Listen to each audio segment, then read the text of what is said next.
Muito mais que uma prova, um portal para a vida. Vestibular de Verão URI. Os cursos certos para garantir o conhecimento na sua essência. Inscreva-se até 23 de outubro. vestibular.uri.br.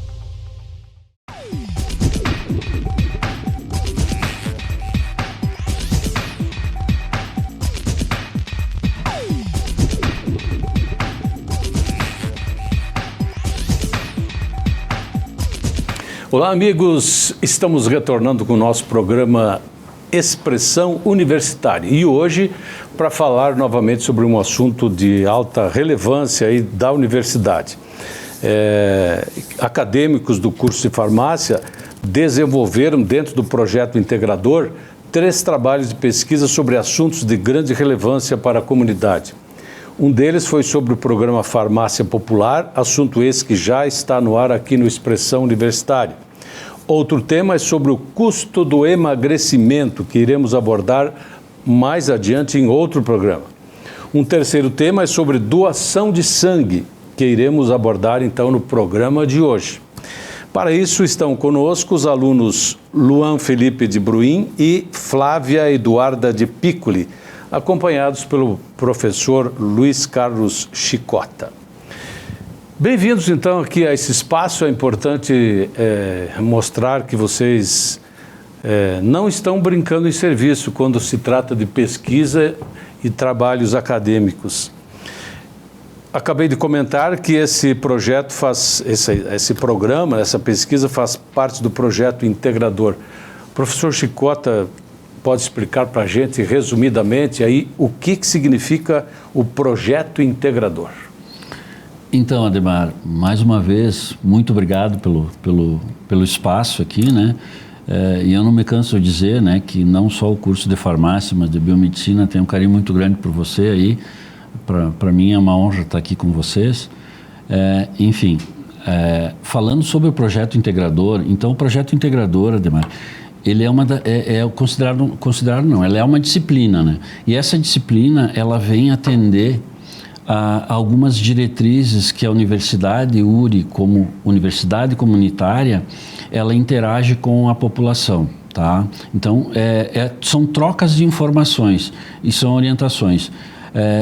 Como eu e a professora Elissara, nós ministramos essa disciplina, nós desafiamos a turma, né, a turma 2022 do curso de farmácia, e nos surpreendeu, Ademar, eu até comentei isso na rádio lá, eles foram a fundo mesmo, né? Então nós sugerimos alguns temas que sejam temas relevantes para a sociedade, né? E eles acabaram escolhendo temas ótimos, né? E foram atrás, montaram, inclusive nós estamos já terminando os artigos, né, que serão publicados em revista. Então é uma turma que me surpreendeu, eu tenho um carinho também muito grande por eles, né?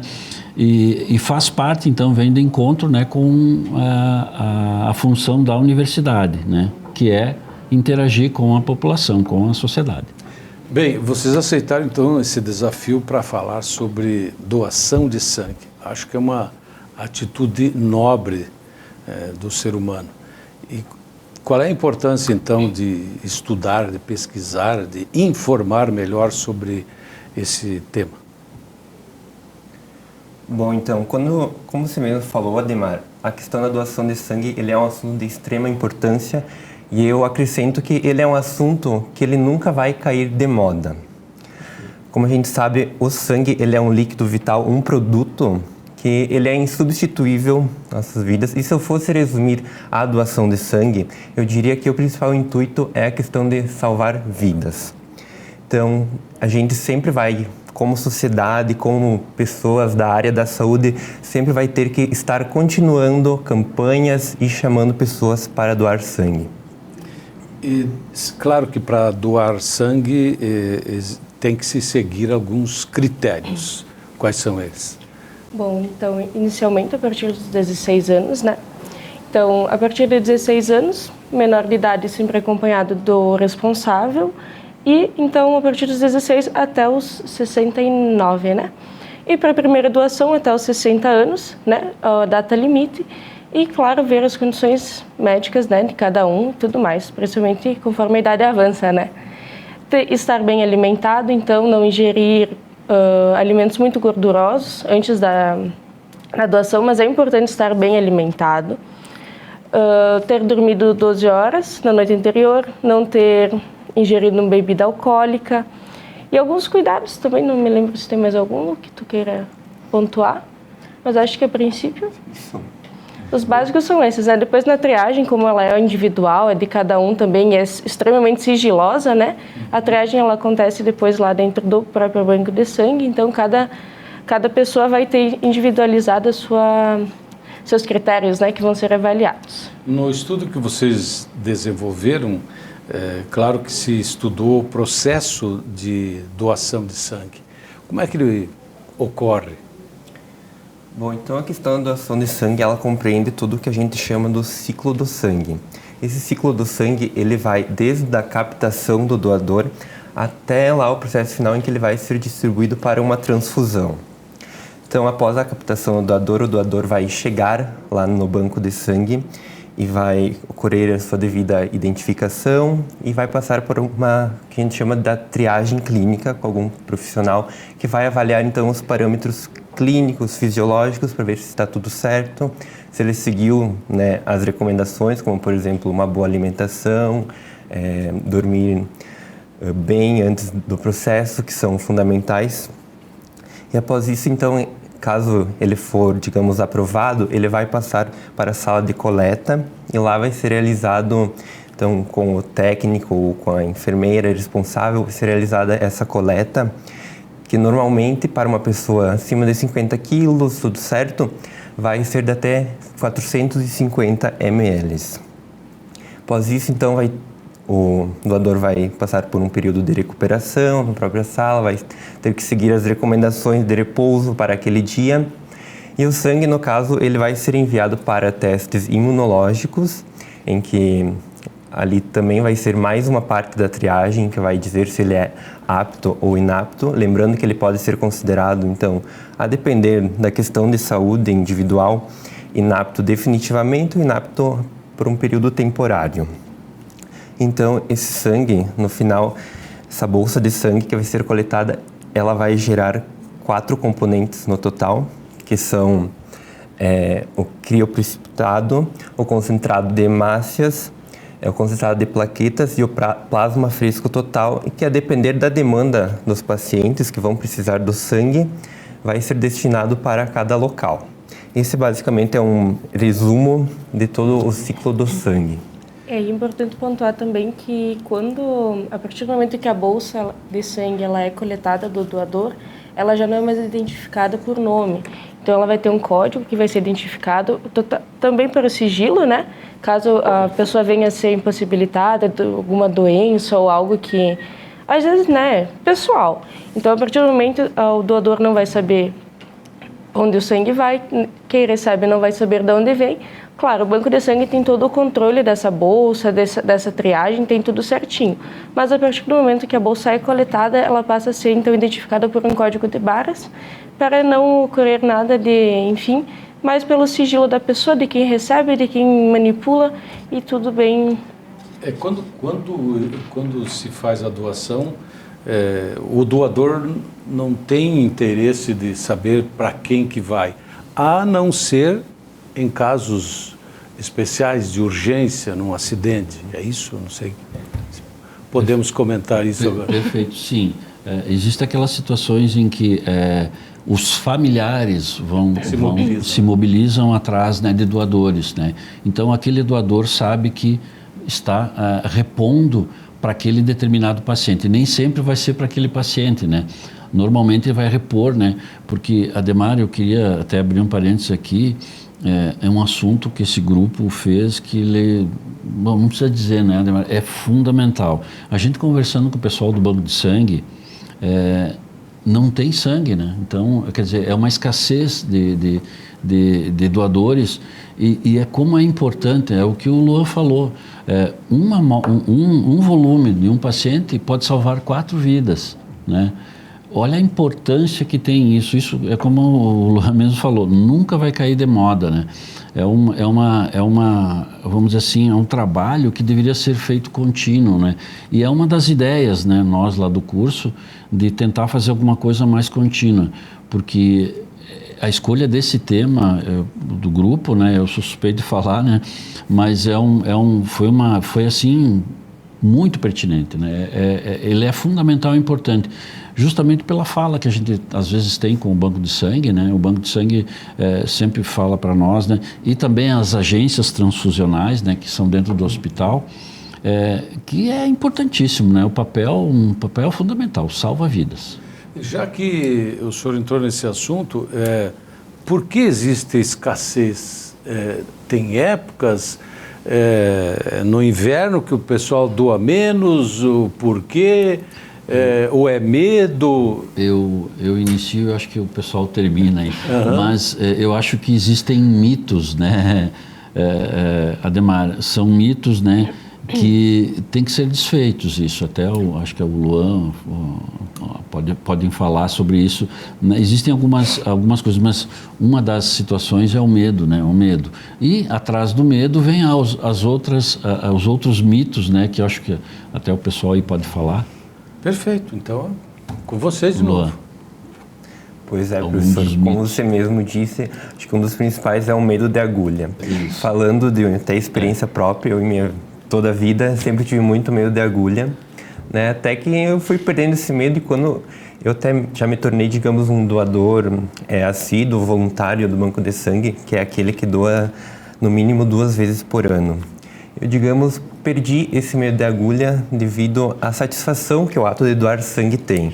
A gente fala que ele traz tanto benefícios para a vida que nós estamos salvando, mas também para nós mesmos, nós nos sentimos muito bem quanto a isso.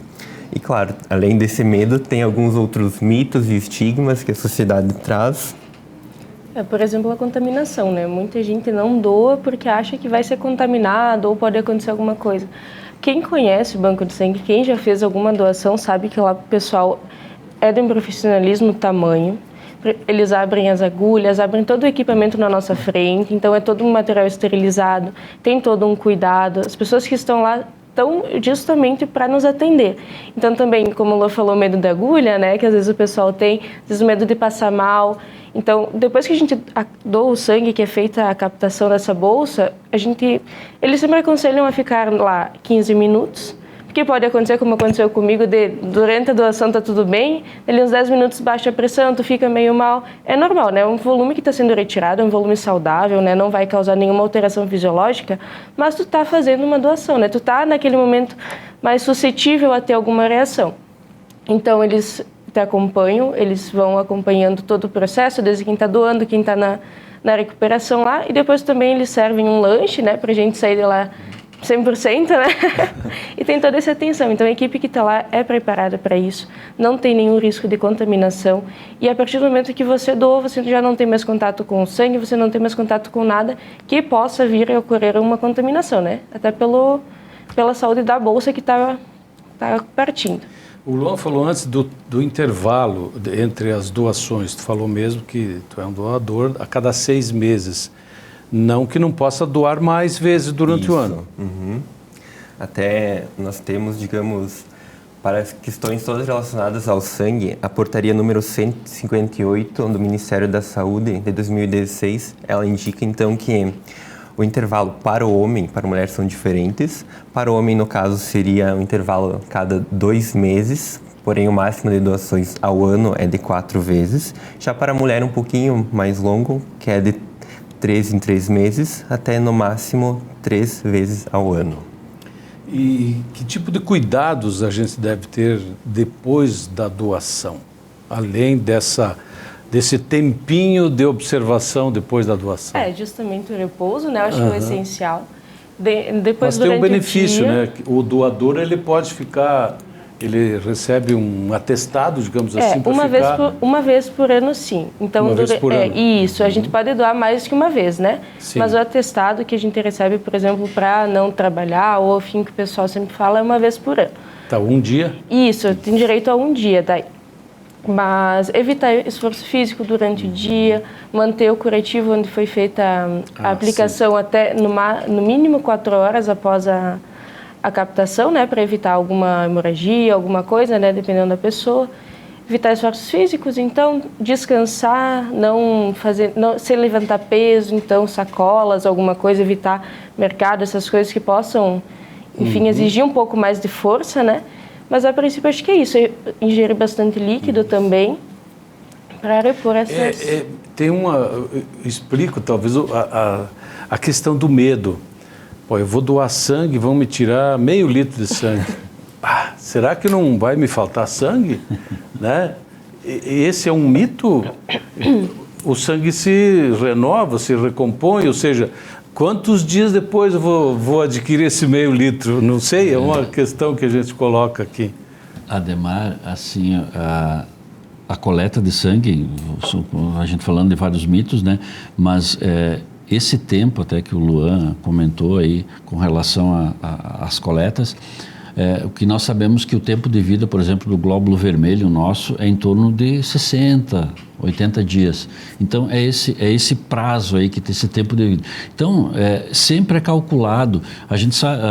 Também a gente sabe, isso está na literatura, que 8% do nosso peso corporal é sangue. Então, se nós tirarmos, né, uma quantia de 400 ml no máximo, não vai fazer efeito. E muito pelo contrário, que alguns hematologistas falam, a medula ela repõe. Então tu vai ter células saudáveis, jovens, novas, né, cheias de energia. Então é até uma recomendação. E entrando nos mitos, muita gente fala, mas se você doar uma vez, você tem que sempre estar doando. Não, isso é mito, né? Você pode doar uma vez, se depois não quiser mais doar, mas a medula repõe isso. Então, esse tempo que é o tempo de vida do glóbulo vermelho, mas também essa quantidade, ela não vai influenciar, como a Flávia falou, não vai influenciar no volume sanguíneo, né? Não vai ter nenhum, né? Mesmo porque o percentual é em cima do peso, né? Como o pessoal falou, acima de 50 quilos, né? Abaixo de 50 quilos não em função, né, de poder ter alguma intercorrência, mas acima de 50 quilos, em torno de 400 ml, a pessoa saudável, né, ela não vai ter nenhum problema. Bom, já que o senhor está falando em saudável, quem não pode doar? Bom, então se eu fosse falar, seria uma lista enorme. Expressiva. Devido, né, a todas as triagens que a gente tem na questão da doação de sangue. Mas, por exemplo, as coisas que mais se comentam por exemplo, a questão da tatuagem, né? Hoje, uma pessoa que faz tatuagem, ela é considerada inapta temporariamente por até mesmo 1 ano. Também pessoas grávidas podem ficar, após a gestação, ficar 1 ano, mais ou menos, sem poder doar sangue. Entre alguns outros casos, a gente pode até citar a questão dos inaptos definitivamente, que é quando um dos testes imunológicos lá da bolsa de sangue pode dar positivo para alguma doença transmissível, entre vários outros exemplos. Então, tem muitos cuidados, né? E outra questão que pode aparecer e que vocês certamente se prepararam, afinal de contas, quem pode doar para quem? Não existe assim, o meu sangue pode servir para qualquer um, não é assim que funciona? Quer dizer, o meu até serviria porque é O negativo, né? Mas só que eu já passei do tempo, né, para doação. Exatamente, O negativo, né, o que a gente chama do doador universal, né? Mas quando a gente fala de quem pode doar para quem, a gente tem que se lembrar de que entre o sangue ele é classificado, né, nos tipos A, B, O e AB, e também tem o fator RH, né, pode ser positivo e negativo. Nesse caso a gente vai ter que buscar ali no banco de sangue, na agência transfusional, o que a gente chama da compatibilidade de sangue entre o doador e o paciente, devido a isso que a gente chama de antígenos. Então, por exemplo, uma pessoa com até mesmo como o Ademar falou, o O negativo, ele vai poder ser o doador universal e doar para todos os outros tipos de sangue existentes. Já uma pessoa AB negativa, ela só vai poder doar também para o seu AB negativo e para o AB positivo. Então, acaba ocorrendo essas restrições devido a cada tipo sanguíneo. Outro exemplo, uma pessoa A negativo vai poder doar para o A negativo, o A positivo, o AB negativo e o AB positivo. Então, vai acabar dependendo de cada tipo sanguíneo, de pessoa para pessoa. Pelo que eu percebo, então, o O negativo tem que ter um volume maior de sangue lá no banco. Eu complemento aí o que o Luan falou, Ademar. O O negativo é o doador, né? Como o Luan falou, é o doador universal. E o AB positivo, que por coincidência é o meu caso, né? Eu sou AB positivo, é o receptor, né? Universal, quer dizer, ele pode receber de todos, né? Somente pode doar para ele mesmo. E como o Luan falou. E o O negativo pode doar para todo mundo, né? Mas ele só pode receber também dele mesmo, né? Então, só que outro O negativo. Outro O negativo. A particularidade que tem, mas é muito raro isso, até que o Luan e a Flávia, eles não tiveram ainda a hemato, né? Vão ter agora, né? Mas o fator RH, ele tem uma variação. É muito raro acontecer, que é o fator DU, que é o RH fraco. Então, em determinadas situações onde o paciente é O negativo, mas se ele faz o fator DU, que isso eles vão aprender comigo na aula prática, se tu faz o fator DU no laboratório e ele é positivo, então, para fins de transfusão, essa pessoa, ela não é mais doadora universal, porque ela é O negativa com fator DU positivo. Então, para fins de transfusão, ele é positivo. Então, existe essa particularidade, ou eles falam do RH fraco, né? Até conversando com a doutora Caroline, que é hematologista, ela fala, né? E isso eles fazem no banco, né? E o que o Luan falou, além da compatibilidade, Ademar, o banco de sangue, que nem a coisa falou, eles estão muito avançados, é uma tecnologia muito boa, eles estão fazendo pesquisa de anticorpos irregulares, então assim, vamos dizer assim, é um ato muito seguro. E não deixa de ser, né, Ademar, um transplante, porque o sangue é um tecido, né? Mas é um transplante que a pessoa faz, né?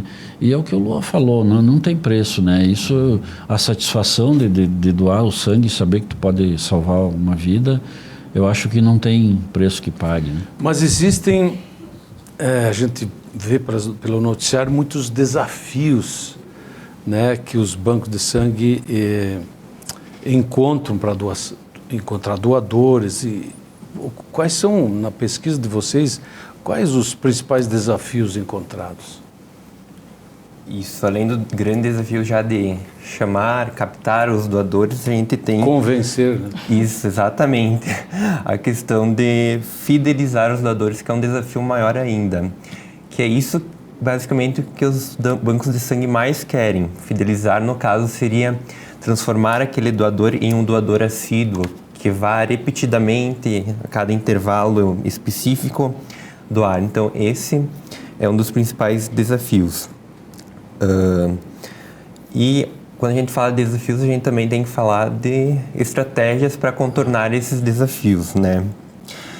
Então, quando a gente fala disso, a gente pode citar inúmeras hoje em dia, desde o uso da mídia, campanhas, e acho que campanhas principalmente que vão fora do banco de sangue, que entrem nas empresas, nas escolas, nas universidades, que envolvam toda a comunidade. Até outra semana a gente estava realizando um curso de extensão em hemocomponentes, até com a professora Marisa Romani, em que a gente fez uma grande campanha com os universitários, acho que arrecadamos cerca de 30 doadores para 2 dias. Então, são exemplos que a gente tem que seguir e praticar frequentemente. Bom, vocês já falaram dos mitos anteriormente, não sei se tem mais algum, né? Mas eu queria, antes da gente encerrar o programa, só tem 1 minuto e pouco, né? O tempo passa rápido, né? E não é porque a gente fala demais, né? É porque o assunto é envolvente também. Como é que vocês se sentem sendo pesquisadores, né, desse assunto tão relevante para a nossa sociedade? Qual é a importância desse projeto que já virou artigo e está sendo publicado na revista científica da universidade, né? Eu acho que também como futuros profissionais da saúde, né, a gente tem essa importância de levar essa informação para as pessoas, de esclarecer as dúvidas, né, que muitas vezes as pessoas deixam de doar por falta de informação ou por um medo, que nem a gente comentou dos mitos. Isso é importante a gente levar enquanto acadêmicos agora, futuros profissionais, né, que ainda não temos essa autoridade para falar, mas é importante levar esses conhecimentos e sempre lembrar que cada experiência é única, né? Muitas vezes as pessoas vão, mas para mim doeu muito, porque para mim não sei o quê. Cada experiência é única. Então, para um novo doador, a gente sempre pede que a pessoa vá ter a experiência dela. Não se adaptou, achou que não vale, mas pelo menos você foi, você teve esse ponto de partida, né? 4 vidas você já salvou, né? Doando uma vez, 4 pessoas você já ajudou. Então, isso é importante a gente sempre ressaltar que cada experiência é única, que as pessoas, a gente pede que vocês vão para ter essa experiência de vocês, ter essa autoridade para falar. E depois da primeira vez, a gente vai... O sentimento que tem, a gente volta. A gente sempre volta. Se você ficou interessado no assunto, quer aprender mais, tem que fazer farmácia, né? As inscrições para o curso de farmácia estão abertas. Perfeito, o vestibular está aí, né? Vai ser dia 26, né, Ademar? Então estão abertas as inscrições, a gente tem assim uma grata satisfação, está muito boa, né, a procura, né? É um curso bom, tanto que até saiu numa revista, eu acho, que é a segunda profissão que mais emprega, né, no Brasil. Então isso é uma coisa boa. E graças a Deus, Ademar, o nosso curso é um curso ENAD 4, né, de 5, muito bom. Estamos aí há 25 anos quase, né? E é um curso que já está consolidado, né? Então, para nós é um orgulho estar trabalhando nessa instituição, que é uma instituição séria, e um curso também com esses alunos aí, né? Que a gente fica muito satisfeito, né? Porque o retorno veio e, assim, surpreende a gente, né? É uma turma fantástica. Perfeito. Quero agradecer aí a presença de vocês, do Luan, da Flávia e do professor Chicota, que já esteve aqui outras vezes também, sempre prestando o seu serviço e divulgando as suas informações sempre importantes para a nossa comunidade. A você em casa que semanalmente nos prestigia, nosso carinho, nosso abraço, até o próximo programa.